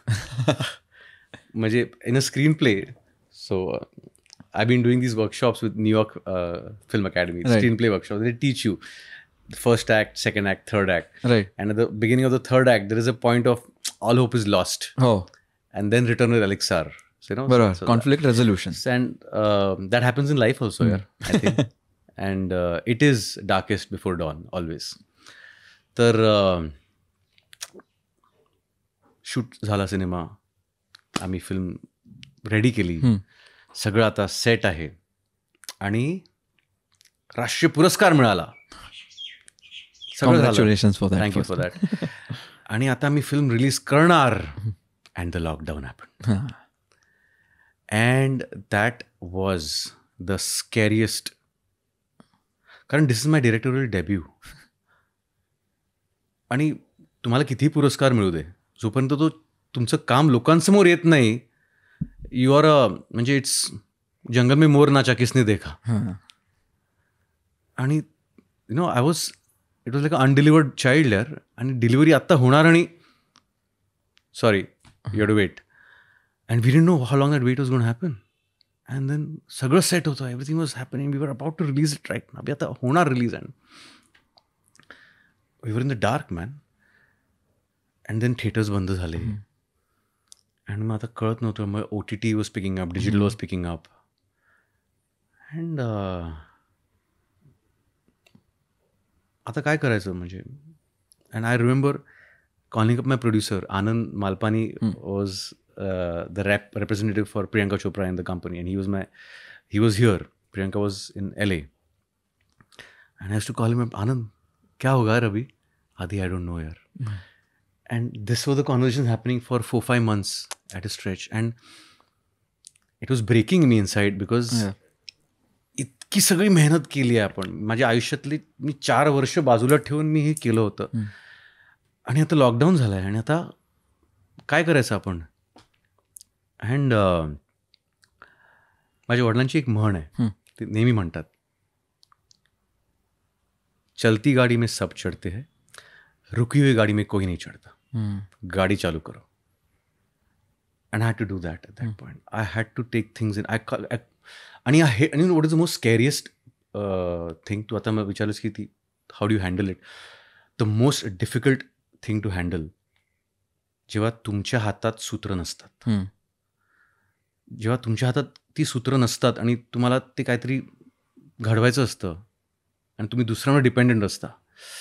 It is the scariest thing in the world. It is the most toxic thing in the world. Maybe as a producer, director, ॲक्टर्सना ते खूप face करावं लागतं rather. कारण ॲक्टर्सना त्यांच्या करिअरमध्ये an actor and a singer हे 2 प्रोफेशन्स आहेत जे खूप दुसऱ्यांवर डिपेंडंट असतात जास्त करून. प्रोड्युसरवरती, रायटरवरती, त्यांना ती अपॉर्च्युनिटी मिळेल नाही मिळणार. So you know, and that's a very dangerous space to be, especially when you are struggling. When you established and you are successful, वेगळी गोष्ट आहे. बरोबर. पण त्यातले खूप मोजके तसे त्या लेवलला पोचतात. Hardly handful are successful. खरं. बाकी सगळ्यांचा स्ट्रगल चालूच असतो. ट्रू. आणि तो स्ट्रगल खूप कठीण असतो. तो स्ट्रगल म्हणजे जेव्हा तुम्हाला माहीत नाही काय करावं. आता लोकांना फोन करून कामासाठी फोन करावा की, कारण ते तुमच्या हातात काही नसतं ना तेव्हा. आणि त्या क्षणी the best thing to do is take things in your control. The best thing to deal with problems, focus on things that are in your control. जे तुमच्या कंट्रोलमध्ये नाही आहे त्याचा विचार करून काहीच होणार नाही. तुमच्या कंट्रोलमध्ये काय आहे तर स्वतःवरती काम करणं.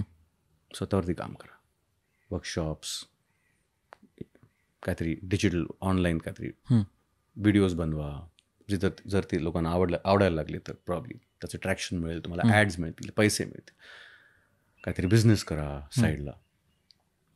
आय थिंक ॲन ॲक्टर आणि सिंगर किंवा अशा कुठल्या कलाकृती ज्या इतरांवर अवलंबून असतात, त्यांना एक ऑल्टरनेट सोर्स लागतो of income. You can't be centered on your profession as an actor unless you are successful. कारण it is very toxic. You become a very toxic person. कारण मग तुम्ही तोच विचार करत असता. मी सतत लोकांवरती कामासाठी डिपेंड राहतं. And then it makes you regressive as a human being. कुठेतरी ती आतली माणुसकी संपायला लागते मग. राईट. कारण खूप नॅरो होऊन जातो विचार. कारण खूप नॅरो होऊन जातो विचार. You need to be very, एक आर्टिस्टला त्याची प्रतिभा फ्री फ्लोमध्ये फ्लो होण्यासाठी तो आतून खूप ॲट पीस असला पाहिजे. बरोबर. I think and that peace and that centre is very important. त्यासाठी काय केलं पाहिजे ह्याचा तुम्ही विचार केला पाहिजे. राईट. तू काय करायचंस आणि किंवा काय करतोस अशा जेव्हा येतात गोष्टी? तर मी अर्थात मी प्रोड्युसर मी कामं करतो. मी गोष्टी शोधत असतो. तू चॅनलाइज करतोस? चॅनलाइज करतो. सो मी माझ्या प्रोडक्शन हाऊसमध्ये तेव्हा मी आणखी स्वतःला शोजमध्ये आणखीन गुंतवून घेतलं होतं. म्हणजे गुंतलेलो आहेच मी अजून, पण ते I was just focusing on what is in my control. बरोबर. माझ्या कंट्रोलमध्ये हे आहे ना, मी आता हे करतो, पुढचं पुढे बघू. म्हणजे आता पाणी, आता हे लॉकडाऊन झालं आहे, आता सगळं थांबलं आहे, तर मी काय करू. तेव्हा आमचं सुख म्हणजे नक्की काय असतं आणि हे सगळे शोज चालू होते, त्यात मी त्यात गुंतलेलो. ते सगळं चालू होतं. पण डे टू डे बेसिसवर आता हे कामाचं झालं राईट. तू तुमच्या ऑफिसला जाशील तिकडे तू हे करशील किंवा फोन कॉल्स वगैरे झाले. पण तुझ्या पर्सनल लाईफमध्ये डे टू डे बेसिसवर अशा वेळी मग बाकीचं इतर काय करतोस का तू? म्हणजे दुसरं काय खेळणं असेल काही किंवा दुसरं वाचणं काही असू शकतं. काही बंच ऑफ फ्रेंड्स असतात आपले, त्यांच्या आपण आयडियाज बाउन्स करत असतो. हो, माझे मित्र, इनफॅक्ट माझे सगळे कॉलेजचे मित्र आहेत. माझे असे, आय थिंक ते खूप महत्त्वाचं आहे. तुमच्या वर्कप्लेसचे मित्र असणं खूप क्वचित हेल्दी असतं. खूप क्वचित तुम्हाला चांगले मित्र तुमच्या वर्कप्लेसमध्ये तुम्हाला सापडतील. कारण at the end of the day, घोडा घास से दोस्ती करेगा तो खाएगा क्या, तसं असतं ना ते. It's your work place. Is a limit to how someone can be honest with you. Is a limit. खरं. म्हणजे आपल्या वर्कप्लेसला तिथे आपले कलिग्स असतात. Friends are someone who you don't have any expectations from. बरं. मित्र तो असतो जो निरपेक्ष असतो. तो मित्र असतो ज्याच्यावर तुम्ही विश्वास ठेवू शकता, ब्लाइंड फेट ठेवू शकता, काही सांगू शकता. अशी माणसं वर्कप्लेसमध्ये सापडणं खूप रेअर आहे. राईट.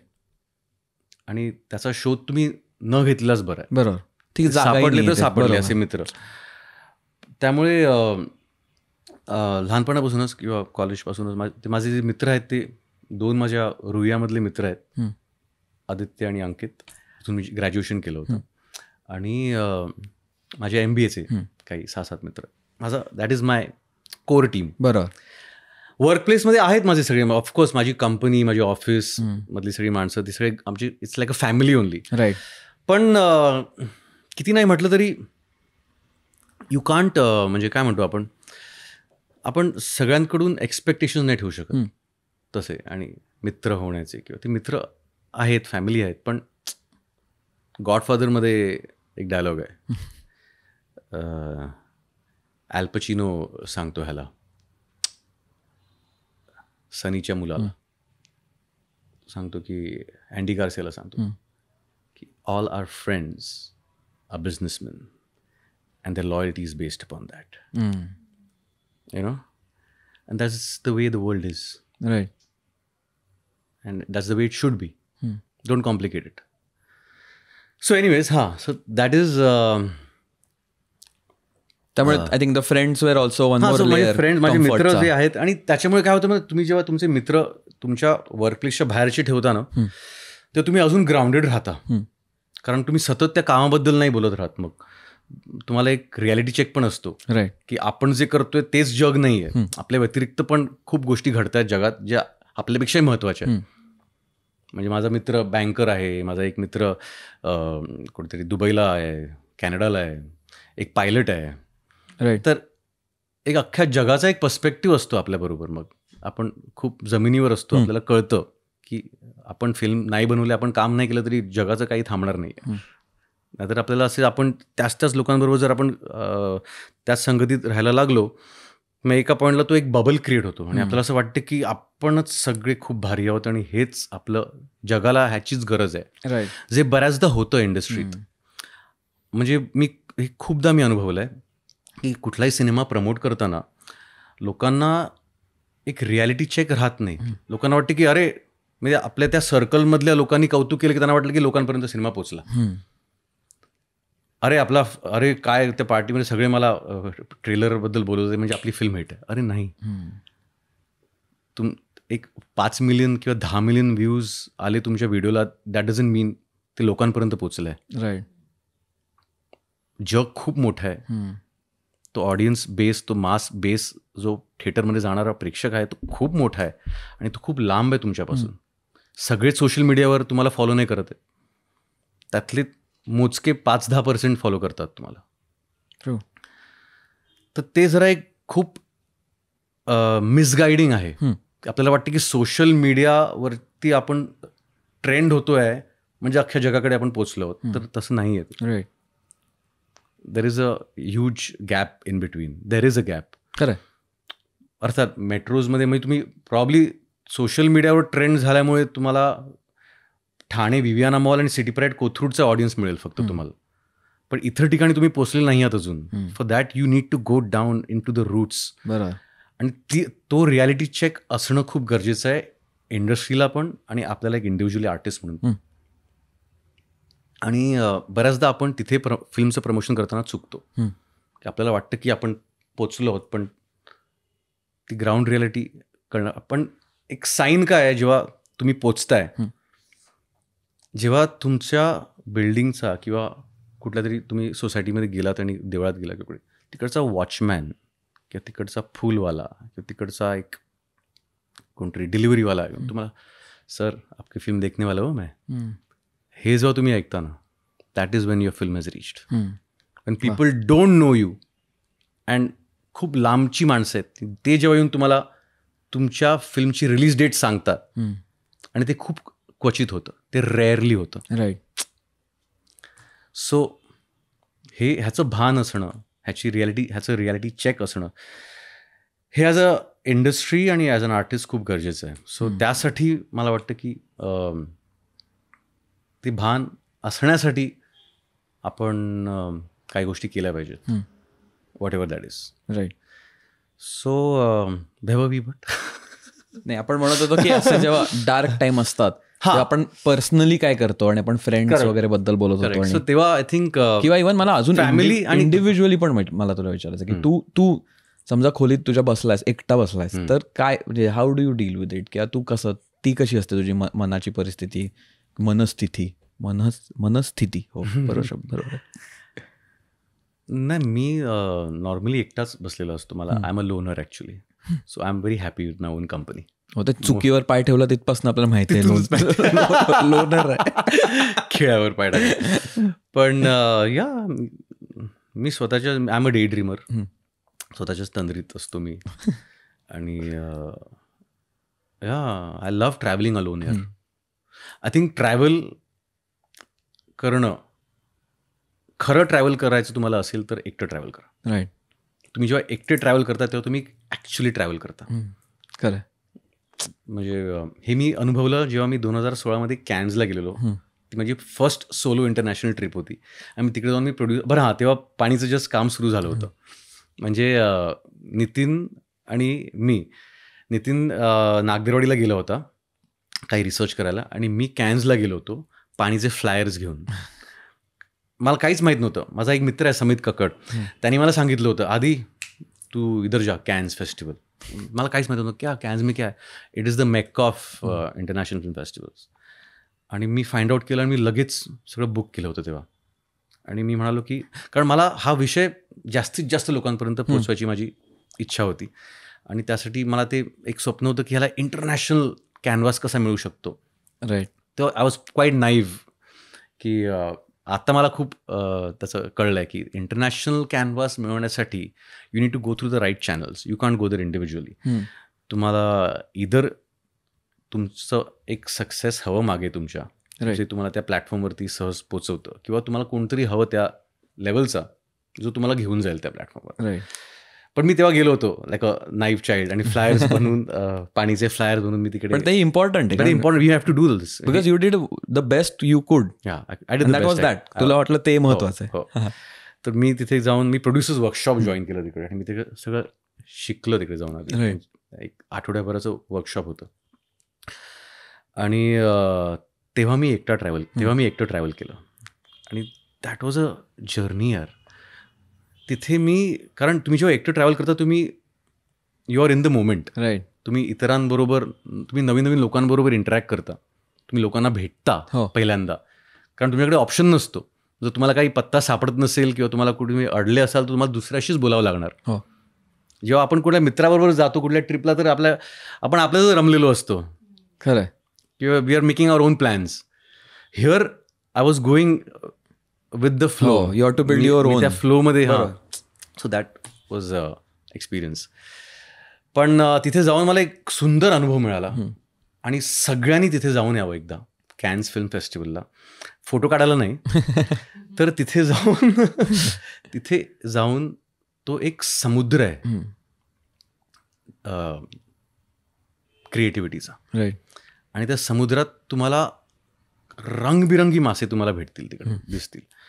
म्हणजे Woody Allen, Martin Scorsese, they are like, you know, you can touch them. You can talk to them if you're smart enough. So आणि ते कमाल, तुमचं एक दृष्टिकोनच तुमचा बदलतो.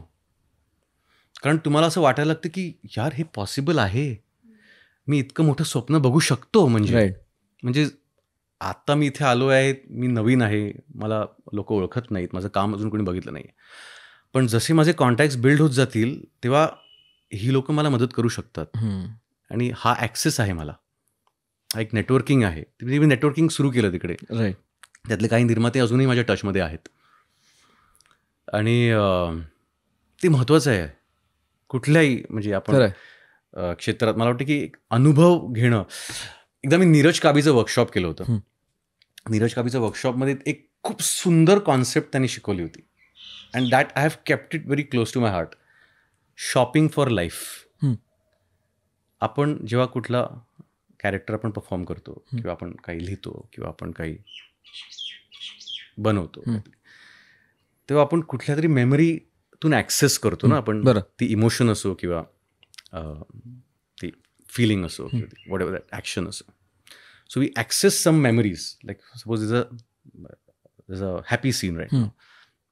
तर I will access one happy memory of my just to get that feel. आणि then I will come into this. प्रत्येकाची प्रोसेस वेगळी असते, प्रत्येक सीनची प्रोसेस वेगळी असते, प्रत्येक वेळा आपण whatever works we use तसं असतं. पण त्यासाठी ह्या मेमरीज क्रिएट करणं खूप गरजेचं असतं. राईट. त्यासाठी ट्रॅव्हल करणं खूप गरजेचं असतं, त्यासाठी नवीन एक्सपिरियन्सेस गोळा करणं गरजेचं असतं. That is shopping for life. Right. So everything your own library. Correct. आणि म्हणजे बऱ्याचदा ॲज अन ॲक्टर ऑल्सो,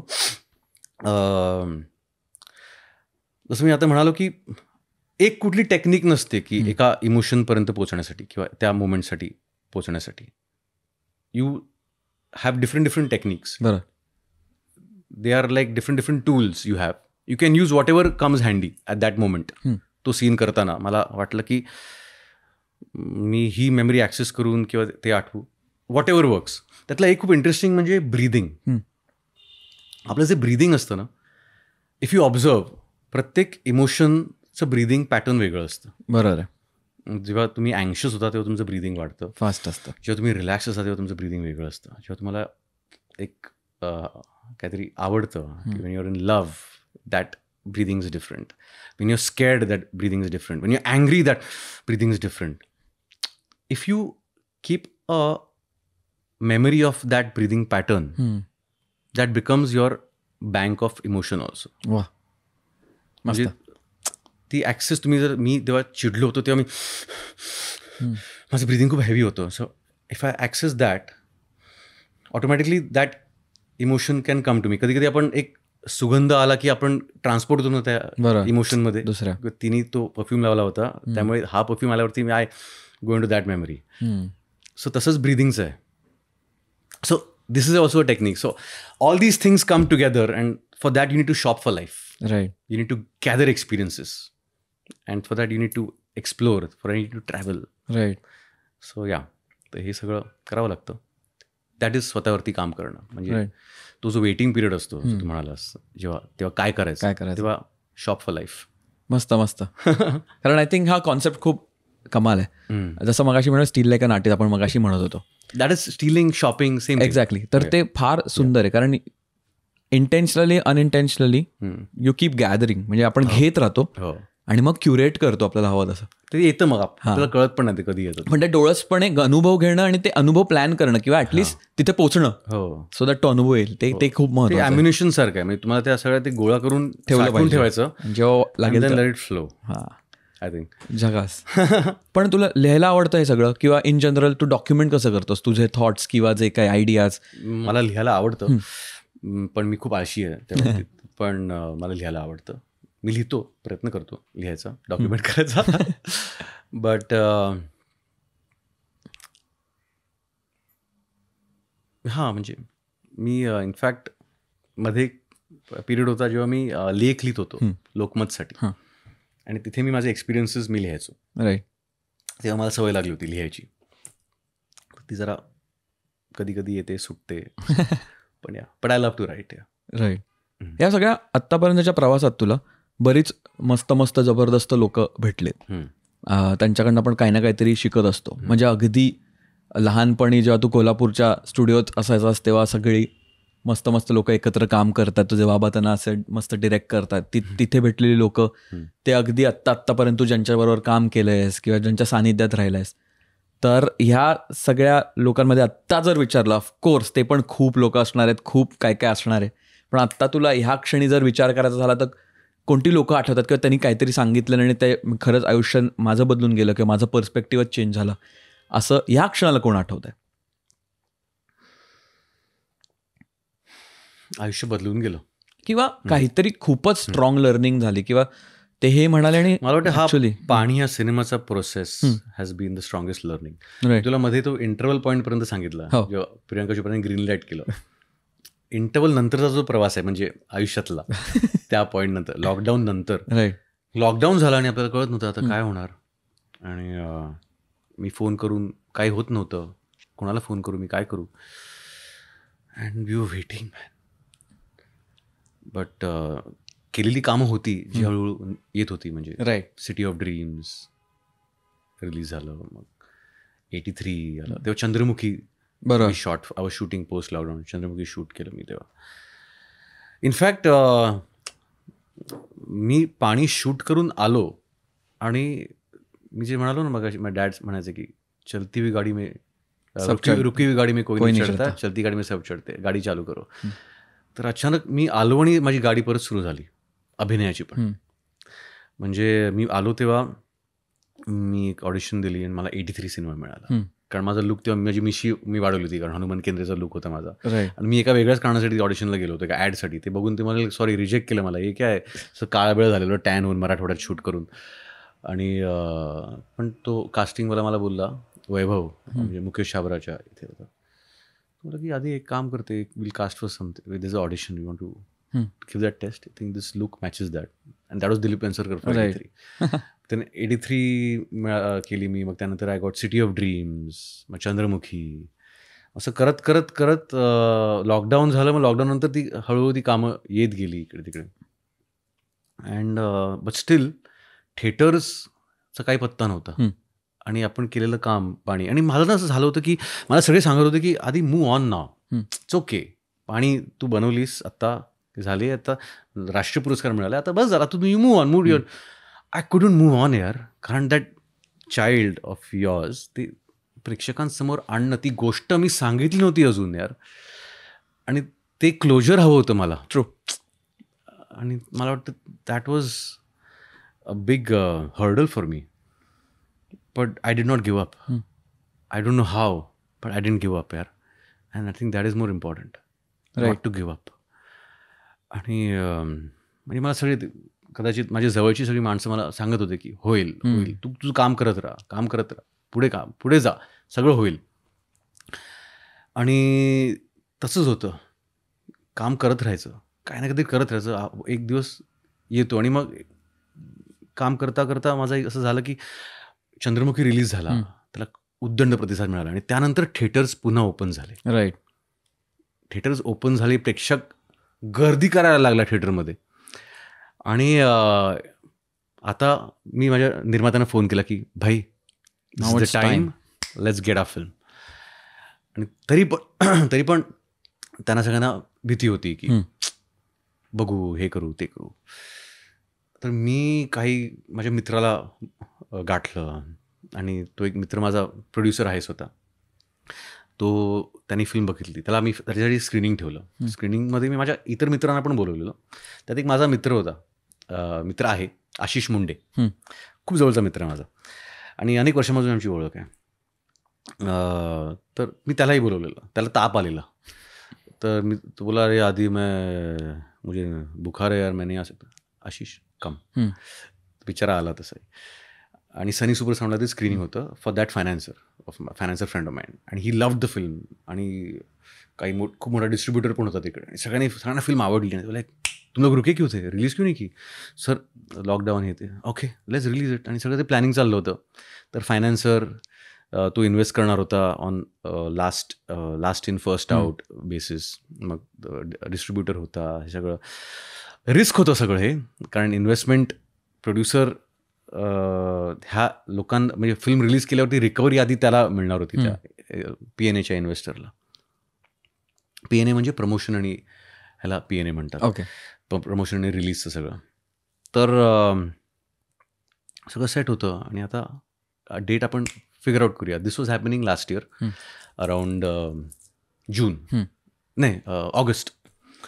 आणि तेव्हाच हा आशिष आला होता तिकडे. आणि आशिष वर्क्स फॉर राजश्री, आणि त्यांनी ती फिल्म बघितली. आणि आमचं सगळं डेट बीट लॉक चाललं होतं. आणि आम्ही मस्त जेवायला गेलो नंतर. आम्ही काही मित्र, माझे कॉलेजचे मित्र पण होते आशिष. आणि तो मला बोलला, आधी क्या स्टेटस आहे तेरा इस फिल्म का? त्यालाही फिल्म खूप आवडली. मी बोललो, काय नाही, आता I found a financer, I found आता आम्ही रिलीज करणार, आता सगळं झालं. तर एक स्क्रीनिंग ठेवशील माझ्यासाठी तू? कोणाला दाखवायची फिल्म? माझ्या बॉसला, नेहा बर्जाटिया. माझं झालं की आता कशाला उगाच यार, आता सगळं झालं आहे सेट आता. पण तो बोलला की ट्रस्ट मी, तुम्हाला आधी ट्रस्ट मी, एक स्क्रीनिंग ठेव तिच्यासाठी. आमचं चाललं आहे planning. We are also looking for a good script and I have loved this film. तर मी म्हटलं ठीक आहे. मी तरी मला अशी ती भीती होती की इतकी मेहनत करून आता हे सगळं जुळलं आहे, पण आता हा मित्र म्हणतोय माझा, तर मी काय करू? तर मी आनंद मालपानीला विचारलं, आमचा प्रियंकाचा जो CFO आहे. तो म्हणला की हां, आधी दिखाते ना, दिखाने में क्या है. आणि आम्ही स्क्रीनिंग ठेवलं. हे झालं मला वाटतं लास्ट इयर ऑक्टोबर-नोव्हेंबरच्या आसपास. आणि नेहा बर्जाटियानी फिल्म बघितली आणि तिला प्रचंड आवडली ती. आणि कॉंग्रॅच्युलेट केलं आम्हाला सगळ्यांना, खूप सुंदर केलं आहे आणि हे ते. आणि मग ती गेली घरी. आणि मला फोन आला नेक्स्ट डे नेहा बर्जाटियाच्या ऑफिसमध्ये. आशिषचा फोन आला, आधी Neha ma'am wants to meet you. तर मी म्हटलं ओके, काय झालं? काय नाही, तू ये ऑफिसला, कळेल. आणि मी आणि आनंद मालपानी आम्ही गेलो तिकडे त्यांना भेटायला. And they told us we want to take the film and want to release it. Rajshri entertainment पहिल्यांदा मराठी क्षेत्रात, मराठी निर्मितीत घुसणार आहे, पदार्पण करणार आहे. त्यासाठी this is the best film that we can think of to release. And I was just numb. कारण इतका मोठा स्टुडिओ, राजश्री 70 years कार्यरत आहेत ते या क्षेत्रात. 70 वर्ष झाली आहेत राजश्री ह्या फॅमिलीला. आणि राजश्री एंटरटेनमेंटची पहिली मराठी फिल्म. आणि ते खूप एक्सायटेड होते फिल्मसाठी. आणि माझं असं झालं की वाव, म्हणजे आपलं बाळ आता घ्यायला एक, म्हणजे सगळं जुळून आलं होतं यार. Finally happening. अँड तिथून हा प्रवास सुरू झाला. And here we R. 18 ऑक्टोबरला आमचा हा चित्रपट पाणी रिलीज होतो आहे. I can't tell you how cathartic this is for me. How what a emotional roller coaster this journey has been. म्हणजे सगळ्यांसाठीच, माझ्या टीमसाठी पण, माझ्यासाठी, माझ्या आईवडिलांसाठी, घरच्यांसाठी, सगळ्यांसाठी. या बापरे. ट्रू. या क्रेझी ना. या क्रेझी मॅन. आय थिंक तेच हायलाईट तीच ना आत्ता पण, की कलाकृती एक आहे, आर्ट पीस आहे, त्याच्या मागचं पुढचं सगळं आपण बघतोय की हाऊ चॅलेंजिंग इट कॅन. त्यातलं सगळ्यात एक माझ्या फिल्मची जी लेंथ होती मला वाटलं की ही फिल्मची लेंथ अजून कमी केली पाहिजे, राईट. कारण लॉकडाऊन नंतर अटेन्शन स्पॅन लोकांचा बदलला आहे. म्हणजे आपल्या फिल्मवरती पुन्हा त्यात घुसणं आणि पुन्हा ते सगळं रिएडिट करणं, त्यासाठी माझा अजून एक जवळचा मित्र मयूर हरदास, तो आणि नितीन दीक्षित हे माझे जीव की प्राण मित्र आहेत. आणि इंडस्ट्रीत तू म्हणालास की तुझे मित्र आहेत की नाहीत, तर मी म्हणेन मित्र माहीत नाही, पण 2 मोठे भाऊ आहेत, नितीन दीक्षित आणि मयूर हरदास. या दोघांनी जी मला मदत केली आहे ह्या प्रोसेसमध्ये. आणि मयूरनी ती फिल्म रिएडिट केली माझी, आणि ते सगळं तो प्रोसेसमधून आम्ही गेलो. पण आय थिंक त्याच्यामुळे पण क्रिस्प झाली ना अजून story. That time also I think added जो टू द होता आहे, स्टोरी. मी सांगतो, it is all divine intervention यार. जे होतं चांगल्यासाठी होतं, आणि प्रत्येक गोष्टीचं किंवा प्रत्येक सिनेमाची ती वेळ असते. ती वेळ जेव्हा येते ना, तेव्हाच त्या गोष्टी घडतात, तेव्हाच तो सिनेमा येतो, आणि तेव्हाच काहीतरी चांगलं घडतं. You have again like coffee, patience, temperature, वातावरण कसं आहे, आणि टाइम पेशन्स झालं, वेट अँड वेट. वजन त्याचं वाढत गेलं बेसिकली. राईट. ते वजन नीट वाढवता ते वजन बरोबर आम्हाला करायचं होतं. तिथून ते पोचलं. टेम्परेचर पण आम्हाला टेम्परेचर पण सेट करायचं होतं, टेम्परेचर, अँड देन या. मस्त आपण एनकॅप्सुलेट केलेलं आहे कॉन्व्हर्सेशन. I know. ह्याच्यानंतर आपण एक अद्भुत दरवाजा नावाची सेगमेंट करतो अद्भुत दरवाजा पॉडकास्टवर.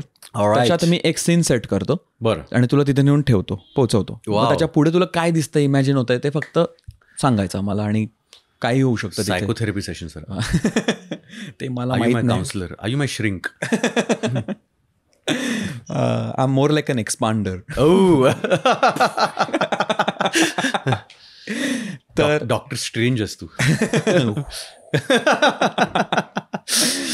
कुठे होतो तर मी सांगतो, अद्भुत घरगुती लोक डायरेक्ट जाऊ नका, हे अचानक बायको दरवाजाच्या बाजूला काय झालं बाई, तो दरवाजा ते वेगळा दरवाजा उघडायला गेला. अद्भुतच दरवाजा उघडला. तर अद्भुत दरवाजा आहे. मी जिथे मी तुला एक्सप्लेन करीन, मग it's ball is in your court. Okay. Then you have liberty of doing anything, imagine anything. Doesn't have to be a constrained with our world. काही करू शकतो, टाइम बीम फिरवू शकतोस, काही करू शकतो. म्हणजे बोलायचं आहे, करायचं आहे, व्हॉट इज इट. इमॅजिन करून बोलायचं की काय ओके असेल. ओके. तर पुन्हा एकदा तू आत्ताच्या वयाचा आहेस, लहान नाही आहेस, आत्ताच्या वयाचा आहेस, आणि फ्री आहेस. तुला आत्ता काही रिस्पॉन्सिबिलिटी नाही आहे तुला आजच्या दिवशी की तुला हे करायचं ते करायचं. असं आरामात तुझा दिवस चाललेला आहे. मस्त तुझं सगळं मॉर्निंग रुटीन वगैरे जसं असतं तसं झालंय. कोल्हापूरला आहेस तू. तुमच्या जिकडे ज्या स्टुडिओमध्ये तुला पायामध्ये खिळा गेला होता, त्या स्टुडिओच्या तो स्टुडिओ अचानक तिथे आला, आणि तिथे तू उभा आहेस, आणि तू असा एकदम वेगळ्या प्रकारचं इन्स्पिरेशन तुला तिथे आलं. अरे की हे मी लहानपणी इकडे गोष्टी घडताना बघितल्यात, लोकांना येताना बघितलंय, म्हणून तू असा आतमध्ये फिरतो. जसं तुला ते गोडाऊन आतलं आवडायचं, तिथे तू जरा जाऊन आलास, त्या जुन्या बंदुकी वगैरे होत्या, तू उचलल्यास, म्हटलं अरे हे तर सगळं तयार आहे, धूळ वगैरे नाही आहे, रेडी टू गो आहे. आणि मग तो सध्या मेन भागात आला जिकडे सेट वगैरे उभारायचे, आणि लोक वगैरे रेडी आहेत. आणि मग तुला अचानक रिअलाइज झालं की तू मोठा आहेस, काळ पण आत्ताचा आहे, पण त्या स्टुडिओचा सगळा परिसर तू लहानपणी होतास तसा आहेत, आणि तीच लोक आहेत. आता ती लोक तिथे आहेत, आणि ती तुझ्यासाठी थांबलेत.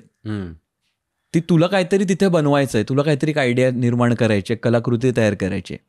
तुझे बाबा पण तिथे आहेत, आणि बाबा आता त्या सीनमध्ये ना, जसं लेट्स से 90s मध्ये पकडूया, स्टुडिओचा कालखंड तेव्हा, तर बाबा त्यावेळेचे यंग बाबा आहेत, आणि तू पण आता मोठा झालास, आत्ताचं वय तुझं, आणि मे बी लक्ष्मीकांत काका वगैरे सगळे आहेत तिथे. आणि आता तू काय त्यांच्यावर बोलशील किंवा कसा प्रोजेक्ट करशील, आणि यू आर द लीड इकडे, म्हणजे you are heading the project. I am heading, म्हणजे हां, तुला बनवायचं आहे, you are the creator. Okay. And all these people are there. Maybe the technology is also from that time. So maybe तू स्लोनेसमध्ये पुन्हा घुसलायस, असं काहीतरी. तर you can think about it for 2 minutes, किंवा तुला जे काय वाटतंय आता you can share with us. असा अद्भुत दरवाजा आहे. यार, तुला गंमत वाटेल, पण ह्या दरवाज्यात मी अनेकदा गेलेलो आहे, आणि there is something I am writing ज्यात हा दरवाजा मी वापरतोय. वाव. ह्या जगावर, त्या काळावर. आणि कारण मी खूप फॅसिनेटेड आहे त्या काळाला घेऊन, आणि ते शालिनी स्टुडिओ माझं दुसरं घरच होतं. I knew it inside out. त्यातले तिकडच्या पळवाटी, तिकडचे खड्डे, तिकडचे भुयारं सगळं माहीत होतं. तिकडे एक विहीर होती. त्या विहिरीत मला अजूनही आठवतं, म्हणजे मेन गेटच्या बाहेर तिकडे एक विहीर होती. त्या विहिरीच्या बाजूला एक पडीक असं भूताचा वाडा होता. त्याला भूताचा वाडा म्हणायचे. आणि त्या विहिरीतनं सगळा खाली चिखल नाही, पाणी होतं का चिखल होता, आणि त्यात सगळी कमळं होती त्यात. आणि मी अनेकदा तिकडे उतरून गेलो होतो खाली. आणि मला ज्या गोष्टी मला सांगितल्या जायच्या की कमळाच्या चिखलात पाय नाही टाकायचा, कारण तुम्ही ओढले जाता खाली. So I to get fascinated. आणि मी असं एक पाय टाकून बघायचो की ओढला जातो की काय. ओढ. तर हे सगळं मी करायचो. आणि आय विश मला हा दरवाजा लोकांसमोर आणायचा आहे. खरं तर हा अद्भुत दरवाजा, ह्या दरवाज्यातून मला प्रेक्षकांना आजच्या त्या काळात घेऊन जायचं आहे. आणि मी लवकरच घेऊन जाईन. राईट. आणि coming back to your question की मी काय केलं असतं, आत्ता मी तिकडे आहे. सगळे थांबले आहेत तिकडे तुझ्यासाठी. कोण कोण लोक दिसतात ते पण सांगू शकतोस की मला हे काका दिसतात, हे करायचं ते दिसत आहेत. मी त्यांना हे काका चांगला चहा करायचं सेटवर तेही दिसतात वगैरे. माई होती, माई जे वाईकर, मला वाटतं आधी बरं वाईकर वारले काही वर्षांपूर्वी. ते कोल्हापूरच्या शूटिंगचे उत्तम शेफ होते. म्हणजे ते खानावळ चालवायचे सगळ्या डबा वाईकरांचा, त्यांचं मटण. बट वाईकरांची जी बॉस होती आधी, माई, शी वॉज द OG. आणि तिथे शालिनी स्टुडिओजचे 2 फ्लोर होते. So I tell you explain to you कसं होतं. रंकाळा लेकला लागून तिकडे पुढे जाऊन असं लांब एक सरळ रस्ता होता. त्या रस्त्यातून एंट्रन्स होता. त्या एंट्रन्सच्या बाजूला ती विहीर होती, जी मी म्हणालो, भूताचा वाडा होता. आणि एंटर केल्यावर लेफ्टला इथे ती आमराई होती आतमध्ये, तलावाच्या साईडला, जिकडे आम्हाला तो माणूस मागे लागला होता. बरोबर. आमराई होती. आणि आमराईच्या पुढे एक मैदानासारखं होतं. त्या मैदानाच्या मध्ये एक हे होतं, एक घरासारखं होतं, जे कॅन्टीन होतं. ओके. हे लेफ्टला होतं. मग त्या मैदानाच्या पलीकडे तिकडे एजला त्या मैदानाच्या ते वडाचं झाड होतं, ज्याच्यावरती आम्ही चढायचो. आणि त्या वडाच्या झाडाच्या पुढे 3 फ्लोर्स होते. एक समोर होता इकडे, आणि 2 तिकडे, एक फेसिंग इकडे होतं आणि एक फेसिंग त्या साईडला होतं. आणि एक साईडला इथे मेकअप रूम्स होते. एक्स्ट्रीम लेफ्टला मेकअप रूम्स होते. त्याला ती पायरी होती खाली यायची तिकडे. फिल्म्सचे रेफरन्स तुला सांगू मी, त्या पायरी देदाणदन बघितलं असशील तू. देदाणदनमध्ये तो जे लक्ष्मीकांत बेर्डेचं घर दाखवलं ना, आणि तिचं आपलं बेल आमच्याकडे वाजले, जाऊ नका तुमच्या दरवाजाकडे. लक्ष्मीकांत बेर्डेचं घर आणि त्या प्रेसीचं घर, ते तिथे शूट केलं होतं. आणि त्या पायऱ्यांच्या तुम्ही अनेक सिनेमात त्या पायऱ्या बघितल्या. राईट. त्या पायऱ्या होत्या. आणि हे झालं सगळं लेफ्टला फ्लोर. हे मेन गेट म्हणून तुम्ही सरळ जर आलात तर एकदम सरळ गेलात तर तिकडे मध्ये एक असं गार्डन सारखं होतं. आणि त्या गार्डनच्या म्हणजे ज्यात झाडं नव्हती फार, तसं ते फक्त विटांचं हे होतं, ते सुकलेलं असायचं. पण त्याच्या पलीकडे ते मेन ऑफिस होतं. त्याच्यावर पण एक फ्लोर होता. म्हणजे छकुलामध्ये जर फ्लोर म्हणजे तिकडे सेट लावतात तसं का? तिकडे सेट लावायचे. फ्लोर म्हणजे कसं ओपन स्पेस, हाऊस सारखं, ओपन एका फ्लॅट सारखं होतं. ते थोडं हाय सिलिंग छप्पर होतं वर, जिकडे सेट लावायचे त्या ऑफिसच्या वर. त्याला पण अशा पायऱ्या होत्या. देदाणदनमध्ये लक्ष्मीकांत बेर्डे धावत येतो आणि पडतो वरून खाली पहिल्यांदा, तो त्यावर तिकडून पडला, तो तिकडे शूट केला होता. आणि छकुलामध्ये जिथे माझं गाणं होतं ना, आईचं आणि माझा छकुला माझा सोनूला, ते गाणं तिकडे शूट झालं होतं. ओके. तिकडे ती बेडरूम सेट झाली होती. आणि ते खाली ऑफिस होतं. ऑफिसमध्ये एंटर केल्यावरती खूप आतमध्ये पुढे तिकडे डेस्क होता. अशा विंडोज होत्या जुन्या त्या काळातल्या, अशा ते खोल खिडक्या असतात ना, त्या अशा थिक भिंतींच्या, आणि तिकडे रेलिंग्स. आणि राईटला इथे गोडाऊन्स होते, बंदुका सगळ्या ठेवल्या अशा तिकडे. ह्या आणि अजून एक ऑफिसच्या बाहेर तिकडे अजून राईटला तिकडे अजून एक असं छोटा स्टुडिओ सारखं होतं, जिकडे अजून काय काय सेट्स बांधले जायचे. खबरदार फिल्म बघितली? हो, मी सगळ्या फिल्म बघितल्या. खबरदारमध्ये संजय नार्वेकरचं जे घर होतं ते तिथे आम्ही क्रिएट झालं होतं. I think that was the last film we shot there, शालिनीमध्ये. शालिनी स्टुडिओमध्ये. सो येस, सो मी जर त्या स्टुडिओमध्ये आज तिथे गेलो, आज आहे पण तो तेव्हाच आहे असं, तेव्हाच्या काळात, पण आज असा मी जर गेलो तर मी आजच्या वयाचा नाही वागणार. मी तेच करीन जे मी तेव्हा करायचो. मी आधी जाऊन त्या झाडावर चढीन, त्या वडाच्या तिकडे जाऊन थोडा वेळ बसीन, मी बघीन तिकडे शोधीन त्या झाडाच्या फांद्यांवरती काही मार्किंग्स आहेत का आम्ही लहानपणी केलेले काही. मग मी त्या स्टुडिओच्या गोडाऊनमध्ये जाईन, तिकडची बंदूक घेईन आणि सगळं माझं खेळून झाल्यावर मग मी कामाला लागेन. या बट आय विश मला हे करीन मी, पण आय विश ते एक्झॅक्ट करता त्या सगळ्यांना त्या काळात पुन्हा भेटता आलं असतं. आज विचारलं असतंस तुझे, एस्पेशली लक्षांक. पण आजचं काहीतरी तू त्यांना विचारलं असतंस किंवा आत्ताच्या तुझ्या आयुष्यातला काही प्रश्न किंवा क्रिएटिव्ह क्वेश्चन त्या काळच्या लोकांना विचारले असतेस तू? नाही विचारणार, जस्ट त्यांना बघूनच मला भरून आलं असतं. पण हो यार, मला असं खूप नेहमी वाटतं की लक्षांकल असते, मी त्यांना लक्षांकल म्हणायचं, लक्षांकल असते तर खूप वेगळं असतं जग आज. बढिया. त्यांचं काय आवडायचं तुला सवय? Sense of humour, outstanding sense of humour. आणि धमाल असायची सेटवरती. पछाडलेलाची शेवटची आठवण, शेवट सिनेमा आम्ही केला होता पछाडलेला, तेव्हा बावडेकरांच्या वाड्यात मी शूट करत होतो, गगन बावड्याला. आणि तिकडे द गँग वॉज देअर. म्हणजे दिलीप प्रभावळकर, लक्ष्मीकांत बेर्डे, भरत जाधव, श्रेयस तळपदे, विजय चव्हाण, अमेय उनसवाडकर आणि अभिराम भटकमकर. मॅडनेस चालायचं सेटवरती यार.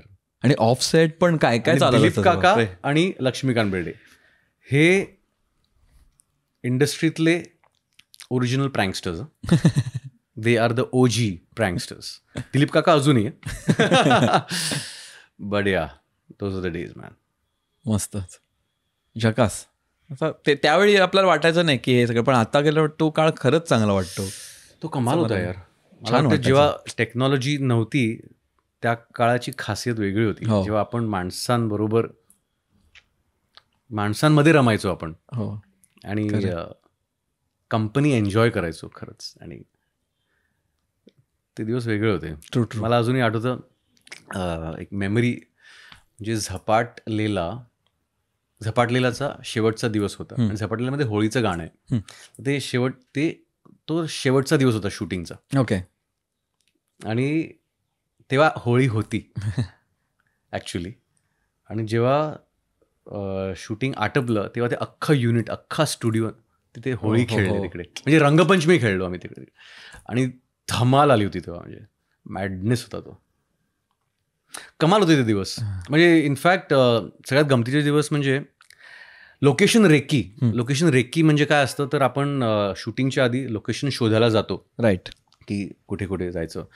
तर कोल्हापूर साईडला पन्हाळा आणि इकडे तिकडे लोकेशन रेकीला माझे डॅड, तेव्हा तो एक टेम्पो असायचा. तो मॅटेडोरचा टेम्पो होता का मला माहीत नाही, पण त्या टेम्पोवर मागून अशी शिडी होती आणि वर असं हे होतं, कॅरियर होता टेम्पोचा मोठा कॅरियर. त्या कॅरियरवरती गाद्या टाकल्या जायच्या आणि त्या गाद्यांवरती बसून आम्ही त्या रेक्कीला जायचो पन्हाळ्यात. कारण गाण्यासाठी शूटिंग लोकेशन पाहिजे असेल बघतायचं. आणि मला खूप मजा यायची. फक्त तिकडे बसायचं समोर आणि वावरायचं, फिरायचं तिकडे. ओ हो, those are the days man. कमाल कमाल कमाल.